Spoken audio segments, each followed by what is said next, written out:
So I woke up the morning we were going to take our state office photos, by the way. So this is the day that we were going to take our team photos, our solo photos, that like our headshots that go on the Instagram, that go on the website, that go on like everything. Yeah. I wake up, black eye, like my eyes swollen. Welcome back to the Voice for You podcast, where we empower the leaders of today and tomorrow. I'm your host, Jeshwant Vana. Today, I'm joined by a young leader in our community. As the Arizona DECA Vice President of Marketing, she has shaped statewide branding for nearly 6,000 students and has earned international honors, including Western Region Member of the Month and medalist at the Ultimate DECA Power Trip. She also is a 2026 Coca-Cola semi-finalist, ranking in the top 1% of more than 107,000 applicants. In 4-H, she serves on the National Content Creation Team, partnering with companies such as Crayola and Wicked.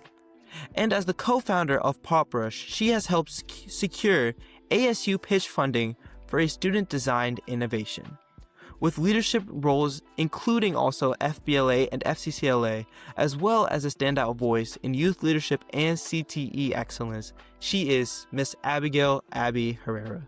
How are you doing today, Abby? Awesome. Great. Thank you for having me.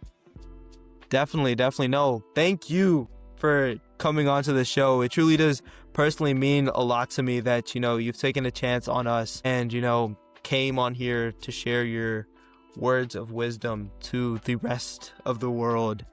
Definitely. Of course. But how has your day been? I know it's pretty late at night, but, how's your day been? It's gone pretty well. I've been working on corporate challenges for DECA Inc. all day, see if I can get some scholarship money from that and go to ICDC. Valid. Also had some internship interviews. Valid. What is, obviously, I'm personally not too familiar with the DECA. What is the corporate challenges? Okay, so corporate challenges, so they're based online events, like competition, competitive event kind of thing, sponsored by different businesses and corporations, companies. So the one I'm working on currently is a real estate auction marketing one, and essentially I found a piece of property and I'm trying to market it. I'm trying to make it my own business. I'm trying to market the property and sell it. There are other ones with Adobe. Adobe does a personal branding, so you make a portfolio. There's another one with Adobe that's kind of like you're marketing a food truck. So there are all kinds of different things for hotel, lodging, business management, all kinds of different things, but they're basically just sponsored by bigger companies. Dang.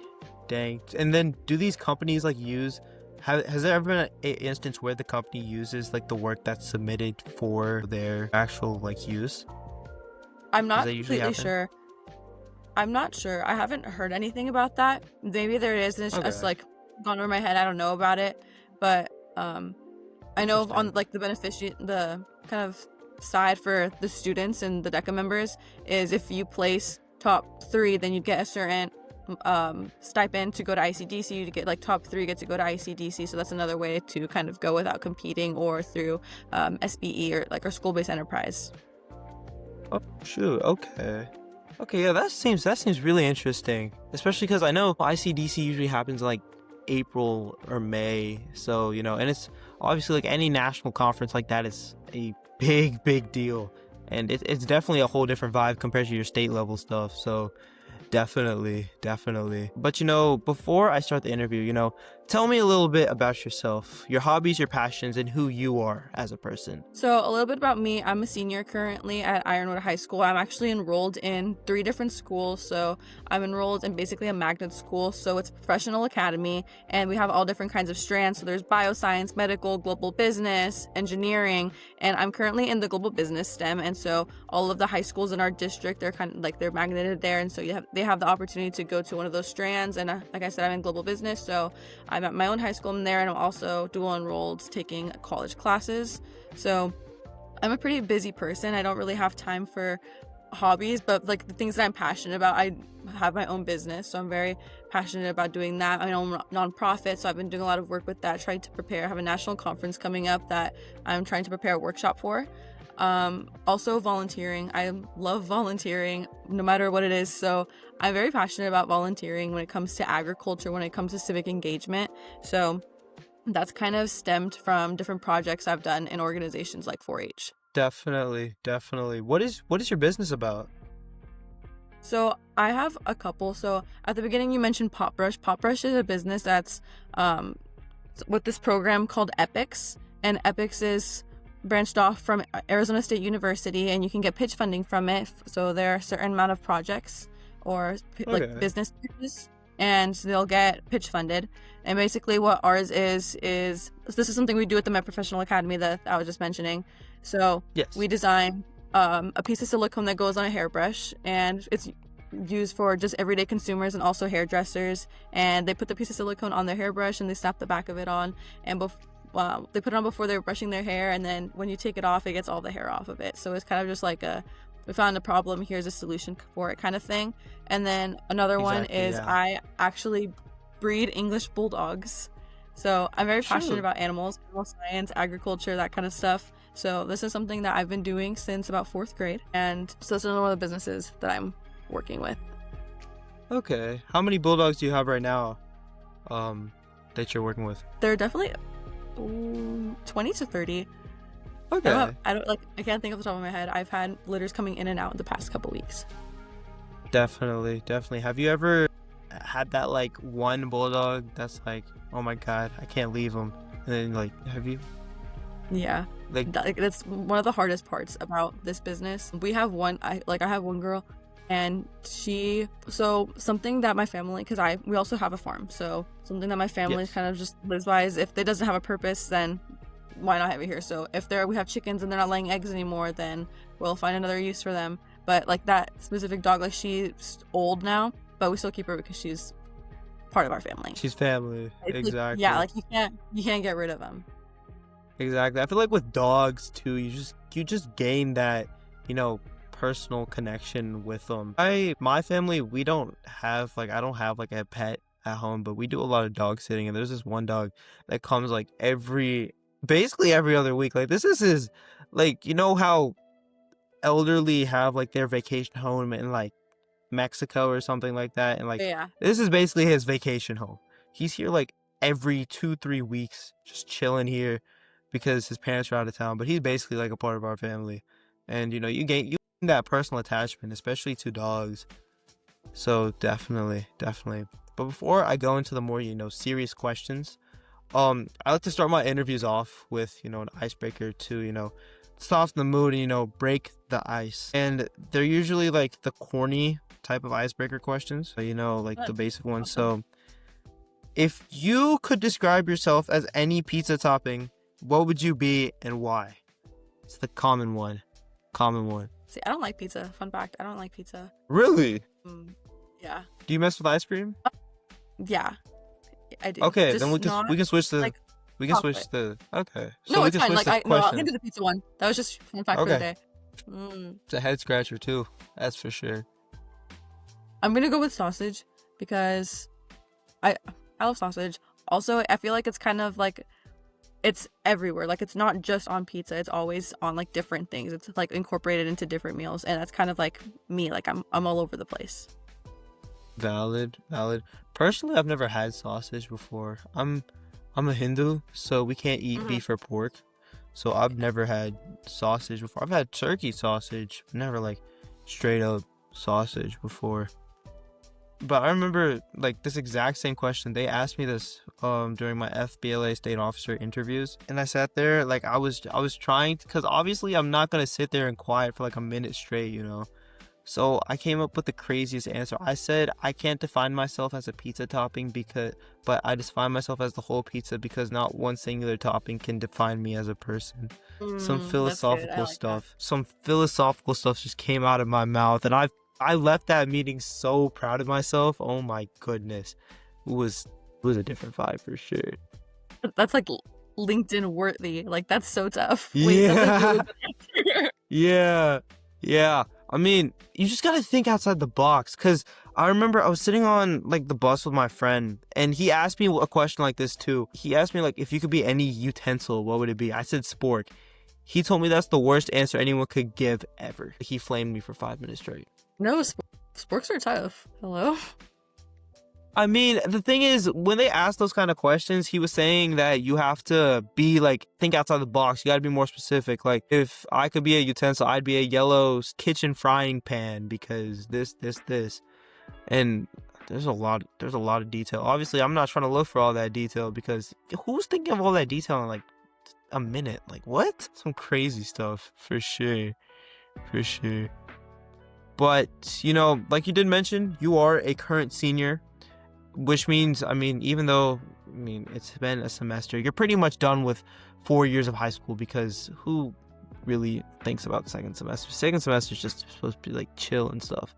But you pretty much have gone through 4 years of high school and are looking to a future, whether it's college, workforce, or anything like that. So what does this include for you? So it kind of just depends. I have a couple things that I'm wanting to do, and if can't really go into specifics of them, but if I happen to achieve this, then I plan to double major starting my sophomore year. But going into university, I plan to study veterinary medicine, and then my second major is going to be in business marketing. Valid. Obviously, like you did mention, you already have experience in veterinary science with and your animal sciences with the bulldogs, and obviously with everything that I'm going to mention later on, marketing plays a very big part in who you are as a person, and I feel like both of those are very, very evident too. So I feel like that's what makes a good candidate in the end for like any top colleges or anything like that. Do you have a dream college that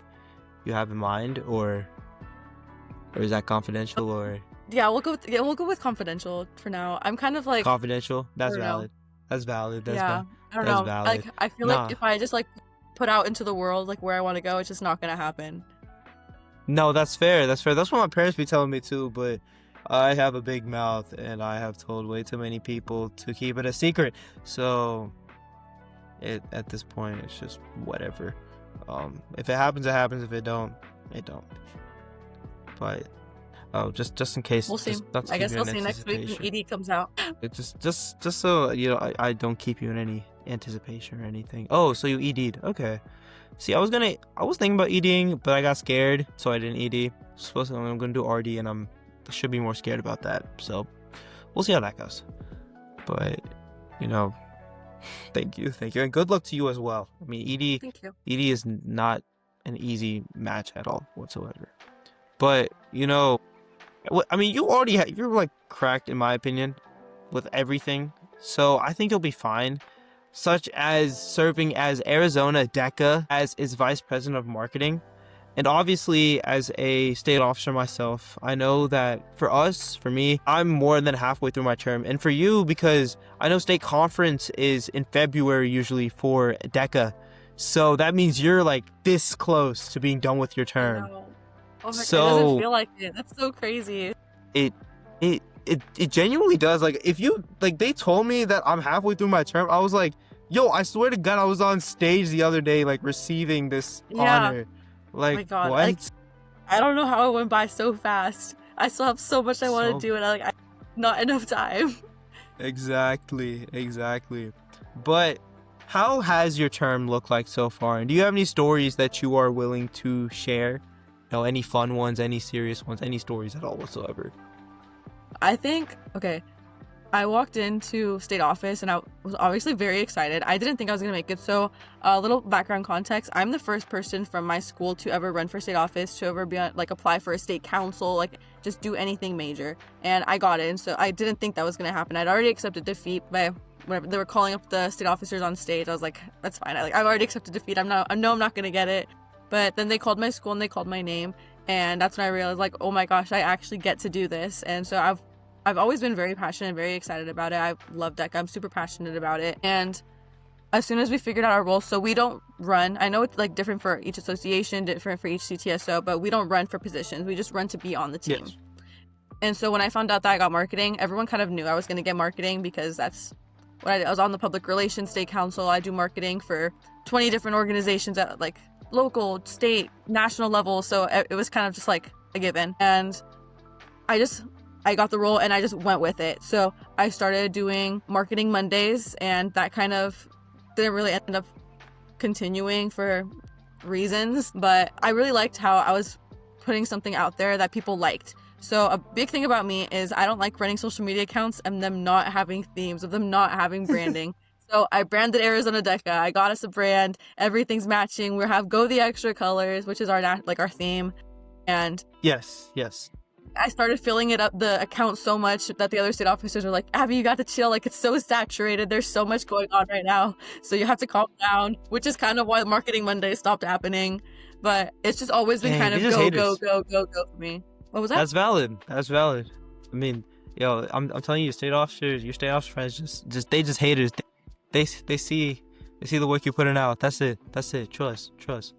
But you know, that's the same thing with us too. I'm actually in the same boat. For Tennessee FBLA, I am the first state officer, first state counselor, first anything on the state level for my school's FBLA. We've sent like TSA officers in the past. We've had like 4 or 5, but like outside of TSA, we've never had another CTSO officer. And obviously I got to break that barrier, and I'm super glad that it was me and not anyone else, because now I can say I was the first and now everyone after me is a copy of me. But exactly, that's jokes. Yeah, so now I'm trying to start that tradition, because I know other schools, we have like crazy like schools that send like 2 representatives to run for state office every single year without fail. And so now my school's like, we have a state council member now. We have a kid running for state office. So I'm trying to like keep that momentum going. Yeah, like it was my first year last year, and then this year 4 kids stepped up and said they wanted to run for state office from my school. I was like, guys, y'all don't gotta follow me. I'm a trendsetter, I know, but like chill. Exactly. But you know, it's a good feeling to know that, you know, you're inspiring other kids to do what you are, whether it's for their personal gain or whether they see you as something more, as like a mentor or something. And it really does mean a lot too. And obviously, like you mentioned, when you run with Arizona DECA, it's the same thing for us, and just for state office, we didn't run for any certain position. So I was slated as executive vice president. We don't have like vice president of this, that. It's just president, VP, secretary, and like that. So I was slated as VP. And I mean, obviously, like I mentioned, term's all halfway done. So like you said, it goes like that. So that's crazy. It's crazy. Do you have any crazy stories? Obviously, there was like fall leadership conferences and like ICDC and all that. What's the craziest thing? Gotta go into your bag for this one. I'm trying to think of like what I can say.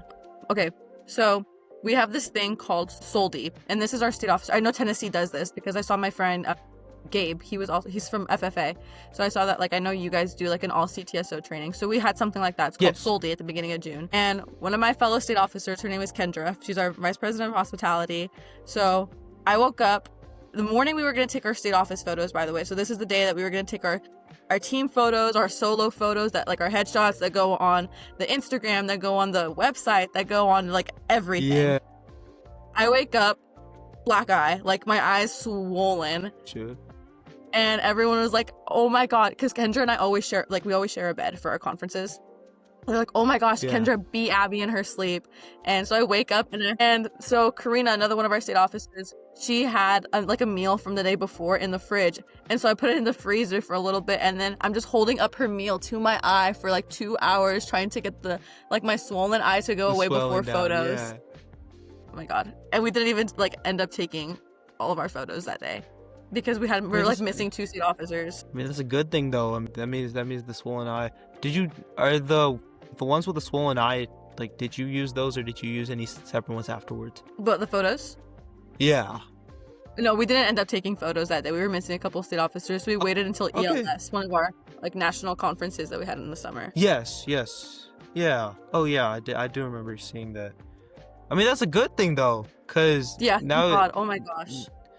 That would have been some scary, cause that's the photos you use for the rest of the year. Like, that's the photo they use over and over and over again.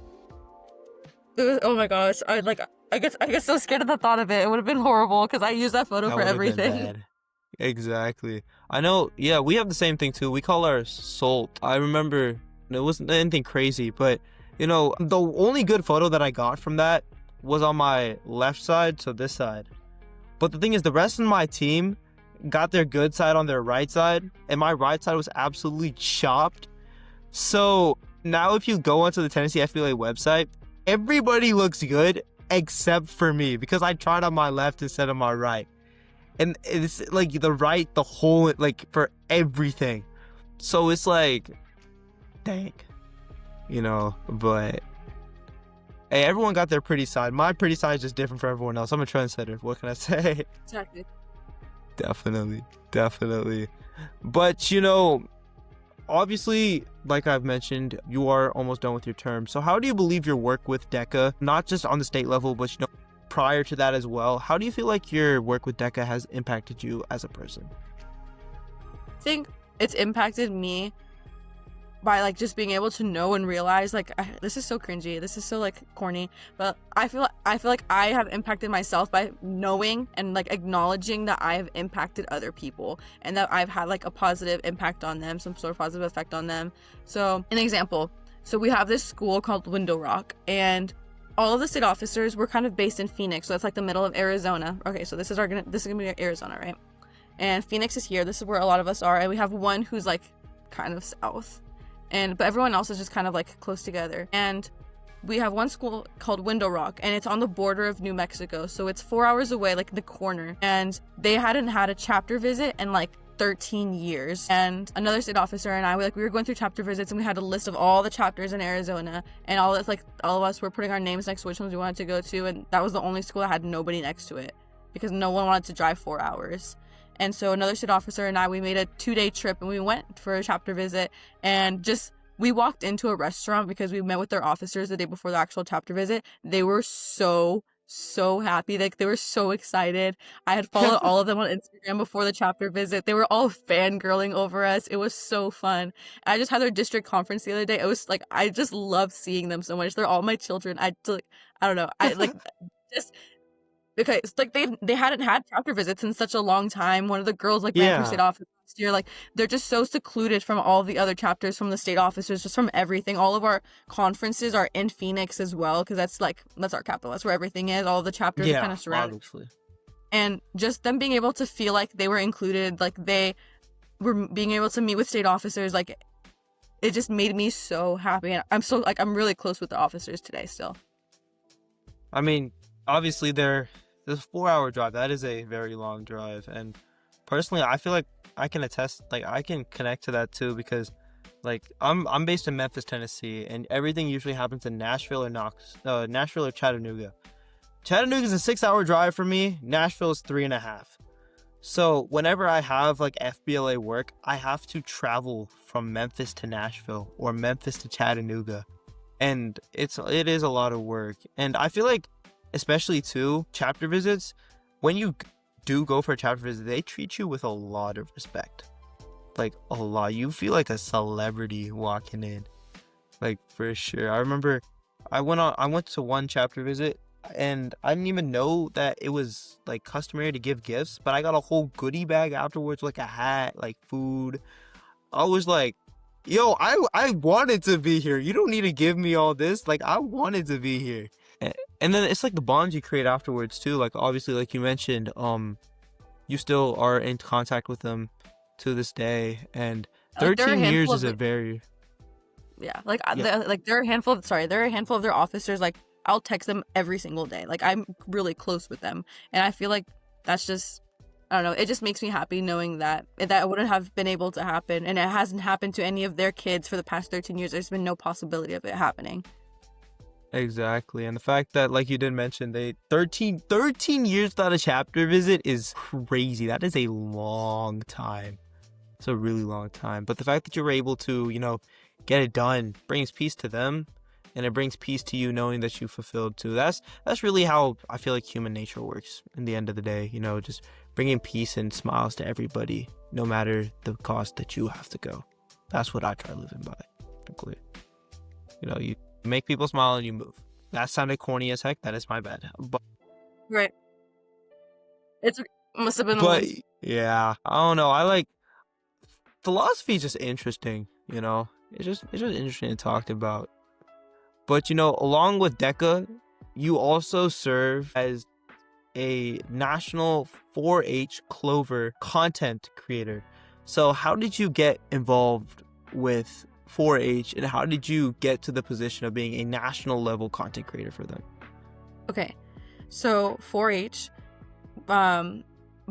this is like a saying in 4-H is your blood runs green. So like that's what it is for me. So 4-H is like a clover, and that's green obviously. So if you're super involved in it, you're super passionate about it, like people will say like, oh, like your blood runs green. Like that's just what it is for me. So I'm a super involved person, and it all started with 4-H. So I joined 4-H in 2018. So I've been doing it for a long time now, and I don't even know how I started doing it. I'm not gonna lie to you. I don't remember if we saw it online, if my dad got an email. I don't remember. All I remember is going to my first meeting, being so scared, and then not wanting to go back ever. And now I'm a second-year state officer and on the national team.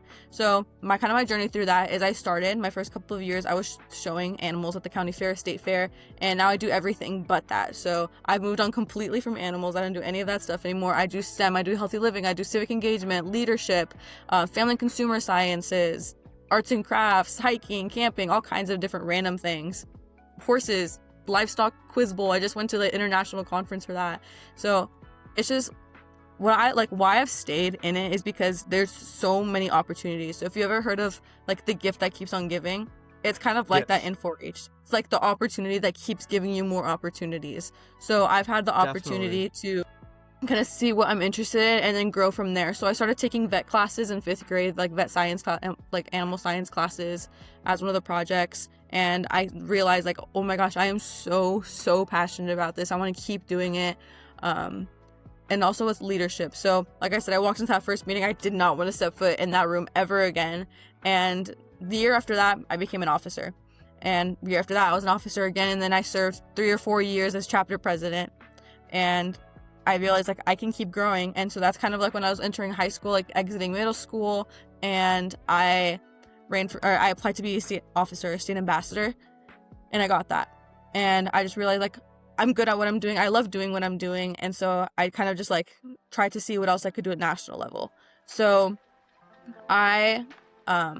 someone from National 4-H actually reached out to me, and they'd seen all of the work that I'd been doing, because I've attended around 10 national and international conferences for 4-H in the past couple of years for all kinds of different things. So like somehow they heard my name, and like they saw that I was doing a whole lot of stuff, and so they reached out to me and they asked me to kind of send them my story so they could put it out to a lot of their donors and sponsors. My name got out there more. Someone else heard about my name, and then they sent me an invitation to join the Clover content team. So I don't know, like I know FBLA has kind of like the regional officers, like the media teams, whatever. Yes. DECA also has that. So that's what also like 4-H has. And so that's what I'm on right now. Like, we have the opportunity to work with huge brands. So right now, one of the collaborations we're working on is with Wicked. So it's Wicked for Good. And we're doing all these things. It's like community service with our teams.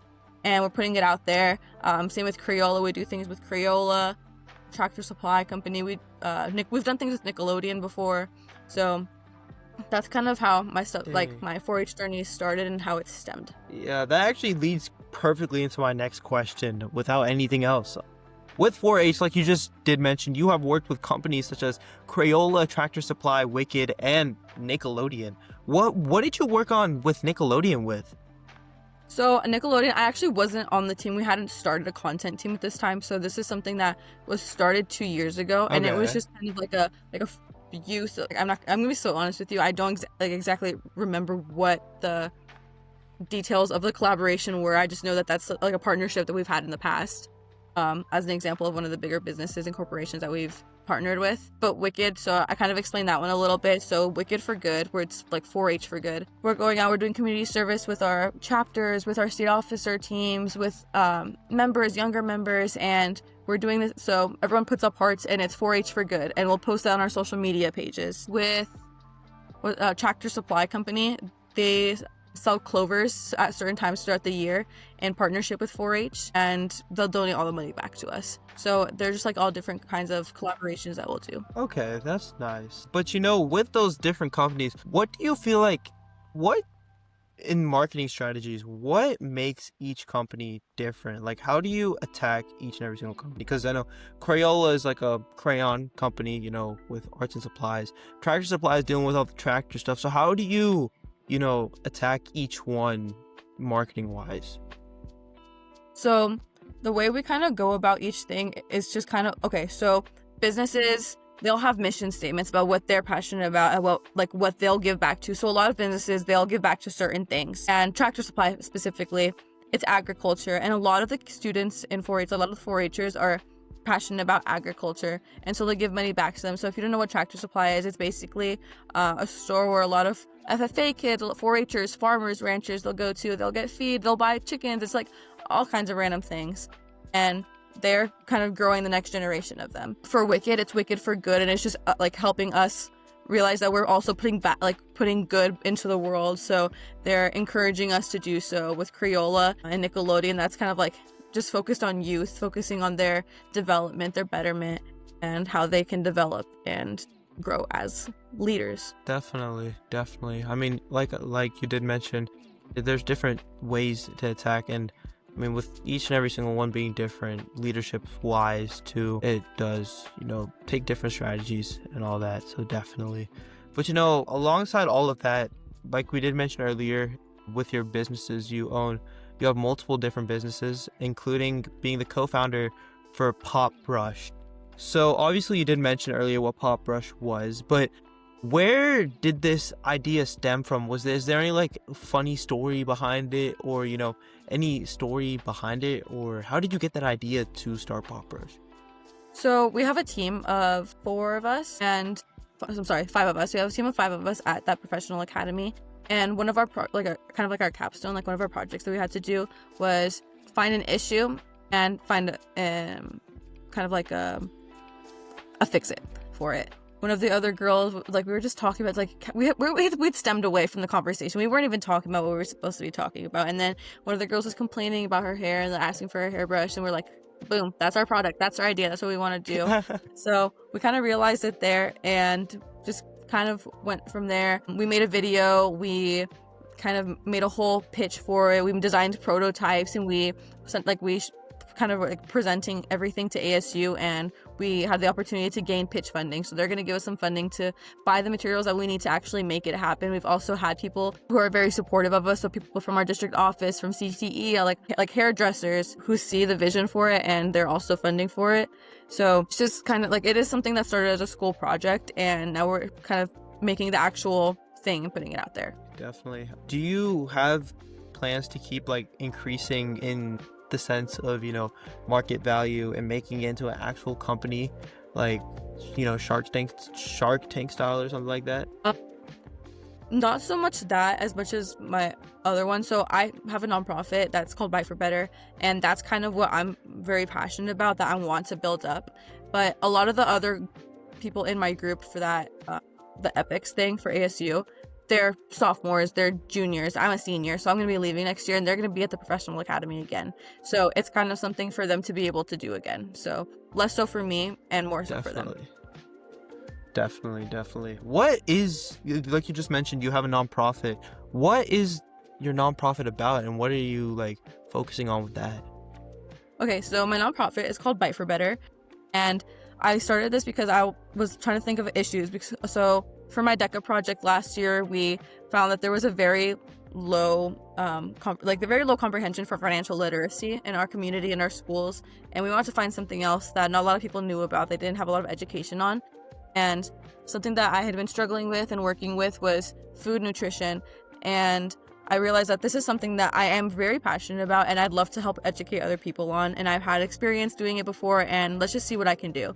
And so I started this nonprofit called Bite for Better, and basically what it is we're working to go to elementary schools in our our feeder, so our school district, and give them a presentation, a workshop essentially. And that same workshop I submitted for one of the national 4-H conferences. So 4-H is the largest youth development organization in the world, and we have all these big conferences that we go to. And I was lucky enough and fortunate enough to get selected to be a workshop presenter there. And so that same workshop that we're presenting to kids, we're also going to be presenting at the national level. So it's education on food insecurity, nutrition, food sciences. So, and for example, in the workshop, what it is they have a list of 3 to 4 things in different food groups, and they have to make a smoothie using 2 of them from each food group, while we talk to them about nutrition and why it's important, as well as food insecurity and why it's such an issue here in Arizona, especially because it's very dry. Like, it's extremely dry in Arizona, so food insecurity is a huge problem here. And it's just something that I've used knowledge I've gotten from 4-H, things I've gotten from personal experiences, from DECA, from all of these different things, and I've kind of put together so I could help get the word out there about all of these different issues. Definitely. I mean, that is a big part of how, the way that's something I've been trying to do with this like podcast too. Getting your voice is probably the most important thing on you, and not you have to leverage it. And I definitely can agree with what you do with Bike for Better 100%. But what do you have like planned to like expand it? Like, obviously you said you're trying to focus on that more. So what are some initiatives that you're planning on taking to expand it to the next level once you hop into college? So I'm a co-founder of it. The other girl who's kind of running it with me, she's a junior. So it's one of the like really great things about working on projects and things like this is having someone else who can kind of take it on once you leave. Not that I'm just gonna ditch it when I go to college. Hopefully I can expand it still. But yes. That conference I was talking about, that's going to be in March, so we still have a lot of things that we're wanting to do before then. We still have a lot of outreach that we're wanting to do, so just kind of expanding the outreach that we're doing, having more food collections. So another thing that we do is we'll collect food that for people in need, so we'll donate them to our school food pantry, and from there it goes out to elementary school kids to high school kids from all over our school district. I'm just kind of working to see what needs to be done and how we can help get that done. Definitely. And obviously, like you said, it's in March, so you have like 3 months. So it's like a quarter of a year. So I think you're chilling, especially on the outreach stuff. Definitely. If quick plug, if you want to work, Voice is always here to help, just letting you know. But definitely. But along with all of this, as you have mentioned earlier, you are not only on state level for DECA, but you also serve as chapter president for FCCLA and FBLA at your school. So how would you say being chapter president for those, how's that been different from state level with 4-H and DECA? Okay, so I was gonna kind of say this, like a huge misconception about me and also like other people who do a lot of things is that they just do things to slap it on a resume, to slap it on a college application. And I know, like, it seems like I would if I didn't know myself, I would think that of myself as well. But everything that I'm doing connects to what I want to do. So FCCLA focuses on a couple different areas, so family and consumer sciences, culinary, education for kids, and my path kind of in FCCLA is education, family, consumer sciences. So I plan to, after high school, study veterinary medicine as well as like business marketing, and I want to continue working with 4-H and youth development. And so that's where kind of the youth development, like working with kids comes in. With FBLA, that's business, marketing, business. They also have agribusiness projects, so I compete in a lot of different things in FBLA, and it's just kind of, there's something for everything that I'm doing in there. So I'm taking things that I'm learning from all the different CTSOs and just putting it into what I want to do after high school. So I'm also a part of HOSA, and that's veterinary medicine that I compete in. I'm president of another club that's preparing kids. I want to keep for college. So I want to keep helping kids apply for scholarships, keep helping them with FAFSA, like that whole process. It's just everything I'm doing right now, it kind of connects, or it's kind of different. Okay, it connects in the way that, in a sense that everything I'm doing now has to do somehow, some way with what I want to do after high school. But they're different because they're all different things. Exactly. I mean, if you're passionate in so many different stuff, I mean, you have to do a lot of stuff. Like, that's just how you're going to get it done. Obviously, you're like, consumer science and business marketing are 2 different fields. So you have to, tackle both fields in order to get good at it. And that comes with a lot of work. And that work, I personally don't think you can do that work without having passion. Like, I don't think that's possible. Like, you need to be passionate because you're going to get burnt out so fast. Like, it's going to get crazy burn. And I don't think anyone likes being burnt out. That's not really fun at all. Definitely. No, Definitely. not particularly. Yeah.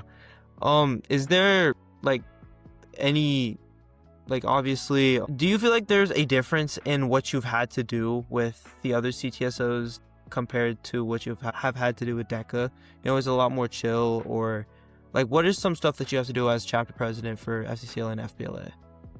So for FBLA, okay, so our FBLA, do you remember how I mentioned I'm kind of enrolled in 3 different schools? So Yes. we have an FBLA chapter at my actual high school as well as the professional academy, and I'm president of FBLA at the professional academy.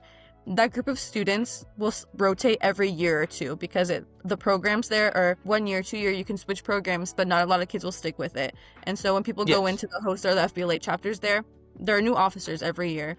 We just need, like, what I'm trying to do with FBLA at Met specifically is kind of build up some sort of legacy, or this is how we're doing things. So maybe whether it's us studying like crazy so we get really good test scores and we like full sweep at regionals, or I like chapter campaigns, just like different things, trying to see what I'm able to start that will have like people continue doing. So a lot of the kids that are officers, they're sophomores, they're juniors, and they want to come back next year, so they'll be able to continue doing it, and we'll be able to have a strong chapter. It's not really something that people do just to do and then leave. Definitely. With FCCLA, we have a very small chapter. So last year I was the only person to compete in educate, like any of the education competitive events. Everyone else was part of the culinary club, which is kind of a different thing at my school.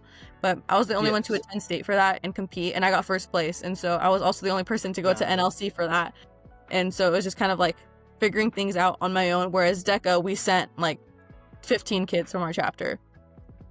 So it's different in the sense of each thing is kind of paved differently, but it's all similar because I want it to succeed this year so it can kind of keep building on next year for the next group of students that come in. Definitely. I mean, if you don't have that paved road, it's not easy to do. I feel like if it's too much like everything everywhere chaos, people get scared, and someone's got to pave the road eventually. You can't just keep rocks on there and expect people to drive over it. So definitely. But you know, with all this work, you know, we mentioned a lot. You were named a Coca-Cola semifinalist. Like I mentioned, that is a very, very high honor, as that is the top 1% of over 107,000 applicants throughout the nation. So tell me what was processing through your head when you got this recognition, like where and when it happened, and you know, just your thought process about all that so far. So I'd known that I'd wanted to apply when, I was friends with this girl last year, and she was absolutely just cracked at everything. She got into like every single Ivy, she got full ride wherever she wanted to go. And I started doing one of the same activities that she was doing, and I realized that she had gotten the scholarship for Coca-Cola, and I was like, I didn't know Coke gave scholarships. And that's how I found out about it. And I did a lot of research on it. Like, I saw when it was going to come out, and I started preparing like what I wanted to write about. So I was Googling and researching like what kind of prompts might be on there, what I could start writing about, what I would want to do for it. And so I applied. A lot of my friends applied. A lot of the CTSO officers for just like the different CTSOs had applied, different organizations I was in, and I was very scared because a lot of them are super like just like insane, like so good at everything that they do. And I was like, oh my god, I'm not gonna get it. There's like 107,000 kids that apply for this. And when I got the email, I was sitting in my DECA advisor's classroom. I was sitting right next to her, and we were having a conversation. I was just going through my email, and I got the email, and I was like, I just like froze like mid conversation. I was like exactly like that. I was just having a conversation with her, and I just like stopped, and then she looks at me, she's like, what? And I was like, I got an email from Coke and I don't want to open it. And so I open it, and then she just looks at me, and then she starts trolling me. And so I'm like, oh, I didn't get it. And then I look at it, and I did in fact semi-finalize, and I was so excited. I didn't believe it. I had to go through twice. They sent another email afterwards, and the email that they sent afterwards was like, oh, sorry, we had a mistake. And I was like, oh, they're gonna say they had a mistake and I didn't actually semi-finalize. But it was just like something on the information for the next process, because like you semi-finalize and you have to do a second part of the application. And I was like, I don't know, I didn't believe it. It was just kind of like out of body for me. I didn't think I would be able to do it. I feel like I don't know. I feel like I'm not insanely cracked, and there are way more cracked people that do like so much more than me. And I was like, not gonna be me. But see, that's what. Yeah, that's what everybody thinks about themselves. Like, genuinely, like, if you think about it, because everyone does all this work, and it doesn't feel like that you're doing so much.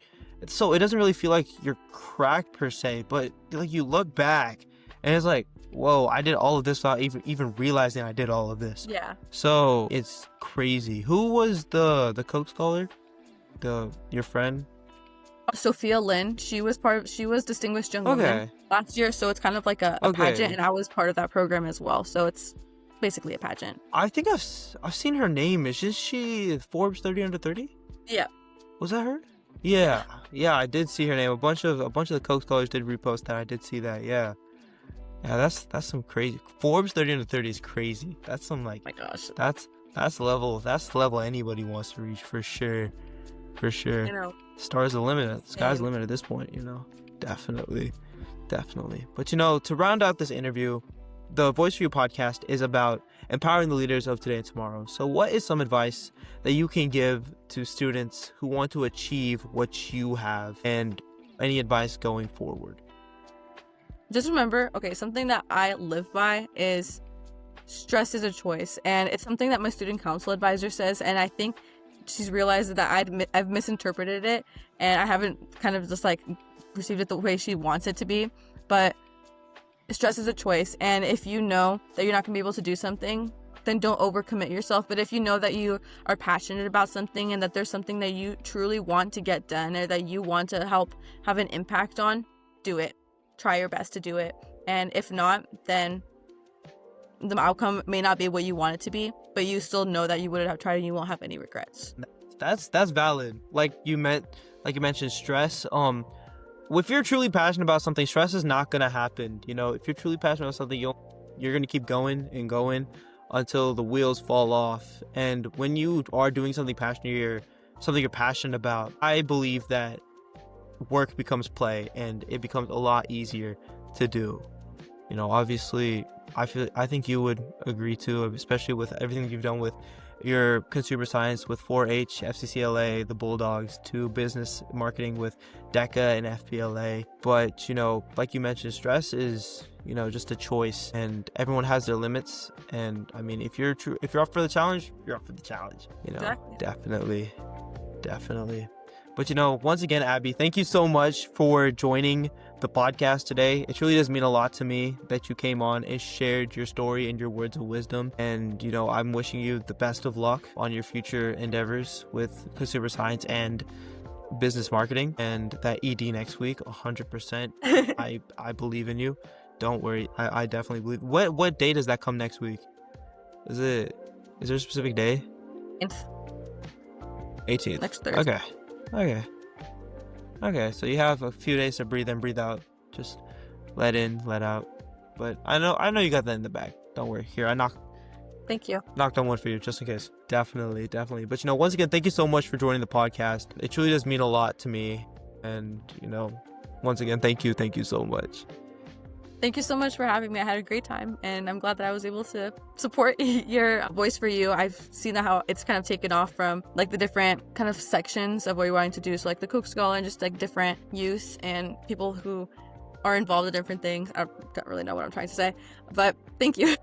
Definitely. No. Thank you for like actually giving a shot. You know, without like great, talented people like y'all, this would not be happening at all whatsoever. You know, it's all y'all. So thank you so much. And to the viewers at home, thank you so much for watching till the very end. Remember to follow the Voice for You podcast on Spotify, YouTube, Apple Music, or, you know, stream on them. And then follow us on Instagram, TikTok, and YouTube. Once again, I'm your host, Jeshwant Vana. Thank you so much, Abby, for joining, and we will see y'all next time. Thank you so much.